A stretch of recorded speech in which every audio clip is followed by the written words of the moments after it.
24 years old. She took a selfie. She didn't send it to anyone but herself. It was meant for no one, but somehow it ended up all over the web. My daughter's topless picture ended up on the most notorious revenge porn website. She had taken photos in the mirror with her cell phone and wanted to save them on her computer. She sent them through her email to get them to the computer, and she took over 100 shots, and one of them was topless, and she had no intention of ever showing that topless picture to anyone. Until a hacker named Charlie Evans broke into her inbox. He sold her photo to Hunter Moore, a man dubbed King of Revenge Porn. Revenge porn is a growing form of harassment. Your most personal photos posted online for anyone to see without your permission. Moore built a career targeting women and posting their nudes on his site. Is anyone up?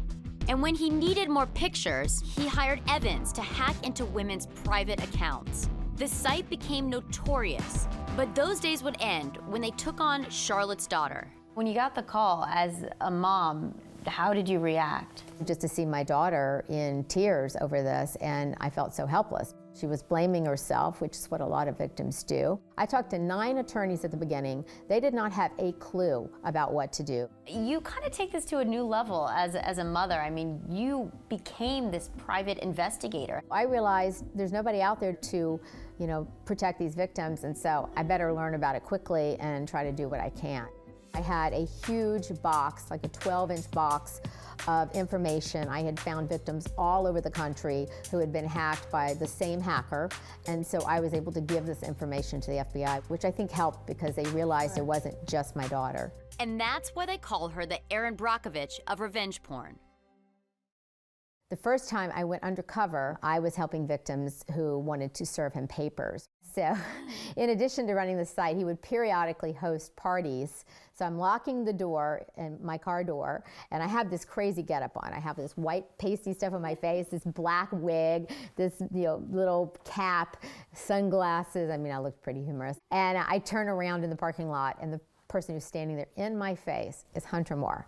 This is my box of materials, all of my investigation. I don't have any of the nude pictures here. I erased all those, but here's some samples from his site. And so if you sent a letter saying I think I'm gonna kill myself, I can't take this if you don't take my pictures down, he would post the suicide letter on the site next to your nude pictures, and then the followers would encourage you to kill yourself.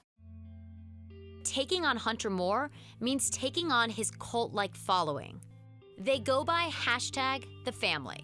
I've gotten death threats. I've gotten computer viruses just bombarded at my computer. I had a stalker at my house on 2 separate evenings. It hasn't stopped her. Moore's sentencing is approaching, and she's preparing women to testify against him in court. These are like anonymous masks. They're anonymous masks. They're Guy Fawkes masks. Wow. So the victims could wear this into the courthouse along with maybe a shawl around their head. Wow. And then they could speak and no one would know their identity. For weeks, I tried over and over again to get in touch with Charlie Evans, the man who hacked Charlotte Law's daughter and so many other women. I tried him one last time after leaving Charlotte's home. He answered, standing down the street from a woman whose life was turned upside down by hacking you did. When it comes down to it, just why? He offered me money. I was in a bad place. Said no for about 8 months. I got fired from my job for drinking. When you talk to some of these victims and you see that their lives are ruined and that they have no ability to get this kind of stuff down, I mean, do you regret it? I mean, what I did to them is horrible, and it also consumes my life. I'm going to spend 2 to 3 years in federal prison. I'm okay with that. Would you say that you were addicted to hacking? Yeah, actually, my first rehab was for that. I know it kind of sounds like a cop-out, but, it was. What was it like the first time you hacked into a woman's Facebook or Twitter account or inbox? What went through your head?